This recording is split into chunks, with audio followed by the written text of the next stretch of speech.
Hare Krishna, welcome back to my channel. This is me Anna. तो आज हम करने वाले हैं millennium science for junior class 4 के chapter 13 force, work and energy. ठीक है, तो ये जो चैप्टर है इजी है, सारे चैप्टर इजी होते हैं, बस एक बार समझ में आ जाए। तो आज हम वही करने वाले हैं, इस चैप्टर को समझने वाले हैं हिंदी में। ठीक है, तो आज हम पढ़ेंगे फ्रिक्शनल फोर्स। लास्ट वीडियो में हमने फ्रिक्शनल फोर्स पढ़ के छोड़ दिया था, मतलब पढ़ना रह गया था, पढ़ना छोड़ दिया था। ठीक है, तो यहाँ पे ये बोल रहे हैं कि जब आपने बॉल वाला एक्सपेरिमेंट किया तो आपने देखा होगा कि बॉल आगे रोल होकर गई, हो गई, फिर कहीं पे आके रुक गई, एक पॉइंट पे तो आके रुकी गई। क्यों रुकी? क्योंकि उस पर फ्रिक्शनल फोर्स भी अप्लाई होने लग गया था। ठीक है, फ्रिक्शनल फोर्स जो होता है वो क्या करता है, चीज़ों को रोक देता है। ठीक है, देखो यहाँ पे साफ साफ लिखा है कि जो फ्रिक्शनल फोर्स है वो अपोजिट डायरेक्शन में मूव में काम करता है। जैसे आप इन्हें इधर से बॉल फेंकी, ये बॉल है, हाँ मतलब मोशन में है, तो मैंने ऐसे बना दी। तो ये देखो, जैसे आपकी ये बॉल है, ठीक है, ये आगे बढ़े जा रही थी, बट जो फोर्स था वो इस साइड में अप्लाई हो रहा था, इसीलिए वो आकर स्लो हो गई और एक पॉइंट पर रुक गई। ठीक है, तो जब to start moving an object to act against the friction force apply against the friction force, मतलब कि फ्रिक्शन के अगेंस्ट, सॉरी फोर्स के अगेंस्ट जो फ्रिक्शनल फोर्स होता है। ठीक है, मेरे कहने का मतलब है कि जैसे फोर्स अप्लाई हुआ तभी इधर गई। ठीक है, पर इधर कब आ रही है, जब फ्रिक्शनल फोर्स अप्लाई हो रहा है, तो दोनों एक दूसरे के अगेंस्ट है ना। तो यही इन्होंने समझा रखा है। अब आगे देखते हैं कि वर्क में क्या आता है। देखो, हम सब बहुत सारे काम करते हैं। ठीक है, अब ये जो फोर्स आ भी रहा है, ये कैसे आ रहा है, जब हम कुछ कर रहे हैं, है ना। फोर्स हम कहाँ अप्लाई करते हैं, जहाँ हमें कुछ काम करना होता है। अब हम वॉल को धक्का दे रहे हैं, ठीक है, जिससे वो हिल जाए। तो क्या आप सोचते हो एग्जॉस्टेड लगते हो, आपकी जो एनर्जी है वो लगता है कि हम पूरी एनर्जी से हम धक्का दे रहे हैं वॉल को। ठीक है, बट फिर भी जो वॉल है वो हिलती नहीं है। ठीक है, तो जब आप फोर्स अप्लाई करते हो किसी भी ऑब्जेक्ट पे, तो वो टाइम पे आप किस स्टेट में होते हो, आप स्टेट ऑफ वर्क में होते हो।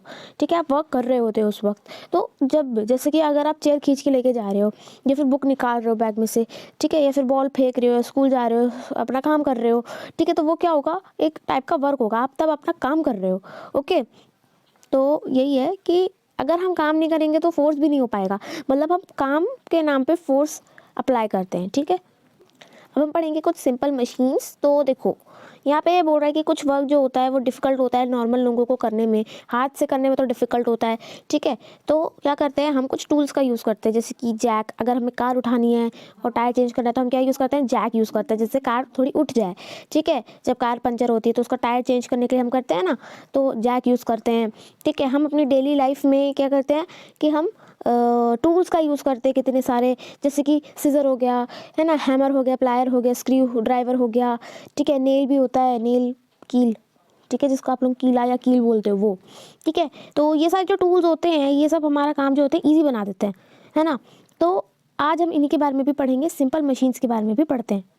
तो देखो, हम ना मशीन्स को यूज़ करते हैं जिससे हमारा जो वर्क है, ठीक है, या फिर जो हमारा फोर्स है वो कम अप्लाई हो और हमारा काम जो है वो ईजिली हो जाए। क्योंकि जब हम वर्क और फोर्स अप्लाई करते हैं तो हमें बहुत मेहनत लगती है, थोड़ी मेहनत ज़्यादा लगती है अगर हम मशीन्स का यूज़ करके वर्क और फोर्स को कम अप्लाई करें तो ईजिली हो जाता है। अभी हम अगर मशीन्स का यूज़ करते हैं तो, है ना। तो इसीलिए जो मशीन्स हैं उनको भी ग्रुप किया गया है, लीवर, पुली, व्हील, ठीक है, और भी बहुत सारे हैं। तो आज हम वही पढ़ने वाले हैं। तो सबसे पहले हम पढ़ेंगे लीवर के बारे में। देखो, लीवर उस टाइप की मशीन्स होते हैं, है ना, जो इजी होते हैं कोई भी ऑब्जेक्ट को मूव करने में।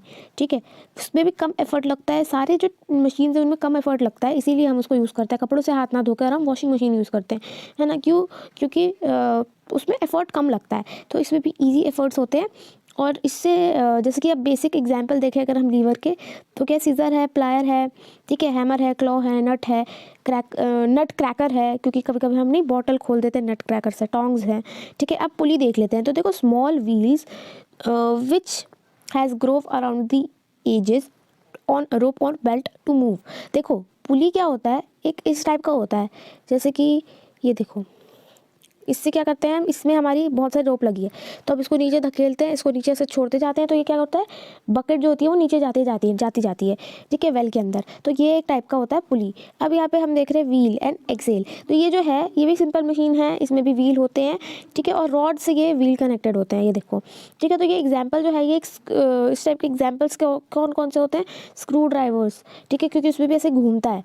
नेक्स्ट, बाइसिकल, जिसमें हम पैडल मारते हैं तो फिर ये आगे जाती है, कार्स। ठीक है, तो अब देख लेते हैं इंक्लाइन प्लेन क्या होता है। इंक्लाइन प्लेन देखो, ये भी एक यूज़ करा जाता है। क्यों करा जाता है, ये भी यूज़ किया जाता है। देखो इंक्लाइन प्लेन यहाँ पे भी है, स्क्रू भी है और वेजेस भी है, ये पढ़ना रह गया था, ठीक है। तो ये इंक्लाइन प्लेन भी इसी में आता है। देखो इंक्लाइन प्लेन एक ऐसा प्लेन होता है जिसको आप उठा के कहीं पे भी रख दो और उसके मदद से हम ऐसा हैवी सामान को भी ले जा सकते हैं। देखो इसमें व्हील लगा, ये ईजिली उसको लेके चला गया एफर्टलेसली, वरना भी कहाँ उठा के लेके जाता 2-3 लोगों के साथ। इसका भी टाइम बच गया और लोगों का भी बच गया। तो इसमें कम लोड हमें, मतलब लाइक बड़ा लोड हम कम समय में एफर्टलेसली उठा लेते हैं, ठीक है, लेके चले जाते हैं ऊपर। अभी अगर यहाँ पे इसको ये नहीं होता, अगर जस्ट इमेजिन, तो इसको क्या करना पड़ता, इधर तक 2-3 लोगों का सहारा लेके जाना पड़ता। ऊपर से इतना ज़्यादा स्पेसिंग है यहाँ पे, आप देखो कहीं गिर विर भी सकता था, है ना, बीच में कहीं गिर विर ज़्यादा तो और मुसीबत।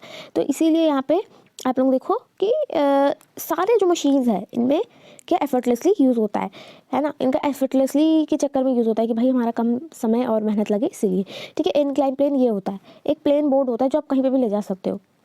देखो स्क्रू टाइप में कैसे मशीन्स आते हैं, कुछ इस टाइप के आते हैं। इससे क्या होता है कि ड्रिल हो सकते हैं और नेल ये होता है, ठीक है। नेल एकदम प्लेन और स्क्रू में से स्क्रू करा होता है, ठीक है। तो अब स्क्रू पढ़ लेते हैं। स्क्रू भी एक type, screw is actually an incline plane, ठीक है। क्यों? क्योंकि वो एक सिलेंडर के अराउंड हमने यहाँ पे ये कुछ लगा रखा है और ये जो है ना, इससे क्या होता है कि हमारा इंक्लाइन प्लेन वाला ही तो काम ये ईजी कर देता है ना। ये देखो ये जो लगा हुआ है ये क्या है, एक इंक्लाइन प्लेन जैसा ही तो है। अगर आप कोई नॉर्मल स्क्रू को देखो तो ये इंक्लाइन प्लेन जैसा ही है, ठीक है। तो देखो ये एक सिलेंडर था पहले, ये ऐसे उस पर उन्होंने ये बांध दिया। तो यही है इनका कहना कि इससे क्या होता है, ये भी एक टाइप का इंक्लाइन प्लेन ही है और इससे हम स्क्रू ड्राइवर से हम करते हैं, जिससे हम 2 वुड को एक साथ प्लैंक कर सके। जैसे कि हम स्टेपलर से क्या करते हैं, 2 पेजेस को एक साथ लगा लेते हैं इस टाइप से। तो यही हम नेल और इससे भी करते हैं, ठीक है। और नेल्स में क्या होता है कि ऐसे ही कर देते हैं, बट स्क्रू में क्या होता है कि कुछ ये इस टाइप से होता है। तो क्या होता है कि इसमें इंक्लाइन प्लेन वाला भी फीचर रहता है, तो क्या होता है ये इजी हो जाता है करने के लिए। ओके, आगे देख लेते हैं वेजेस में क्या होता है। तो वेजेस में एकदम ठक ठक वाला काम होता है, तो जिसमें जो पॉइंट होते हैं वो शार्प होते हैं और अगर उनको किसी चीज़ में भी घुसाया जाए तो वो क्या कर देते हैं, वो स्प्लिट या कट कर देते हैं उस चीज़ को, जैसे कि एक्स, नाइफ, नेल, ये सब है एग्जाम्पल वेजेस के, ठीक है। अब ये बोल रहा है कि जो मशीन्स हैं वो यूज़ तो इतनी सारी लाइक चीज़ों में करी जाती हैं, तो इन सब में क्या एनर्जी रिक्वायर्ड होती है। और एनर्जी हमें कैसे मिलती है, एनर्जी हमें मिलती है जब हम उस काम पे करें, उस काम को करें और साथ ही में अपने अंदर एनर्जी भी ले। और एनर्जी हमें डेली एक्टिविटी से मिलती है, जैसे कि डिफरेंट ऑर्गेनिज्म को डिफरेंट टाइप की एनर्जी डिफरेंट चीज़ से मिलती है। बट हमें कैसे मिलती है, हम जब खाते हैं, सोते हैं, ठीक है, तो हमें क्या होता है कि हमें एनर्जी मिलती है कि भाई अब और काम कर सकते हैं। जो नॉन लिविंग थिंग होते हैं उन्हें भी एनर्जी चाहिए होती है, जैसे कि रेफ्रिजरेटर हो गया, टेलीविज़न हो गया, टॉर्च हो गया, ठीक है। फ़ोन को आपके कितना चार्ज करना पड़ता है ना। तो जो हमारी नॉन लिविंग थिंग भी है उनको भी क्या चाहिए होती है, एनर्जी चाहिए होती है, ठीक है। जैसे कि यहाँ पे हमें हमेशा अपनी जो कार्स वगैरह हैं, मोटर्स है, उनमें क्या अपने इंजन जो पेट्रोल होता है उसको हमें रिफ़िल करते रहना चाहिए, वरना चलेगी नहीं आगे, ठीक है। तो आज के लिए इतना ही, मिलते हैं नेक्स्ट वीडियो में और आगे पढ़ेंगे। So thanks for watching. Hare Krishna.